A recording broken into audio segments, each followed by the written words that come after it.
Nakadawat na sa ilang 10,000 pesos nga cash assistance gikan sa Employees Compensation Commission ang 8 ka mga kawani sa Prime Waste Solution nga nangaangol atol sa trash slide sa Binalyo Landfill. Siluan mayroon din sa detalye.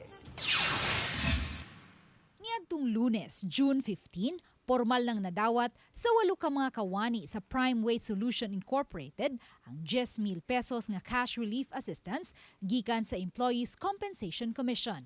Gitataw sa Regional Officer sa Employees Compensation Commission Region 7 nga additional benefit lang kini sa mga nahaunang benepisyo nga nadawat sa mga biktima sa Binalyo Trash Slide gikan sa Employees Compensation Commission kan ECC Region 7. On top to siya, meaning if ever they qualify sa for SSS, lain tong SSS, then work-related because the accident happened at the workplace. Mao bang gud number 1 instance nga requirement para ka makakuha sa ECC nga benefit.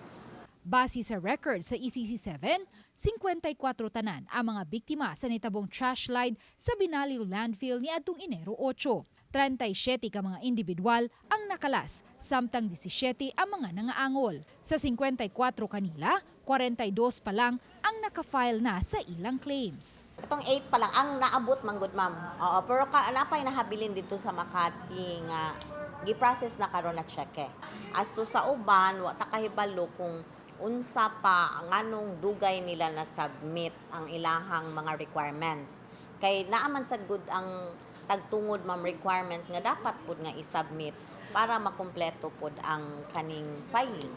Ang ECC nga usa ka attached agency sa Department of Labor and Employment ang gitahasan sa paghatag og compensation package sa mga kawani sa pribadong kompanya ug sa gobyerno sa higayon nga makasugat o makasinati og work-related nga sakit, pagkaangol o pagkamatay. Apan hangtod kanusa mamahimong maklaim sa mga apektadong kawani ang iyang benefit gikan sa ECC. 3 years from the date of contingency, pwede pang mo-file sa claim. Meaning, sa ato ang mga taga-paminaw na tulo pa katuig gikan paghitabo, pwede pang mo-file sa claim. Uban ni Marlon Melgazo, Luan Merondina, Balitang Bisdak.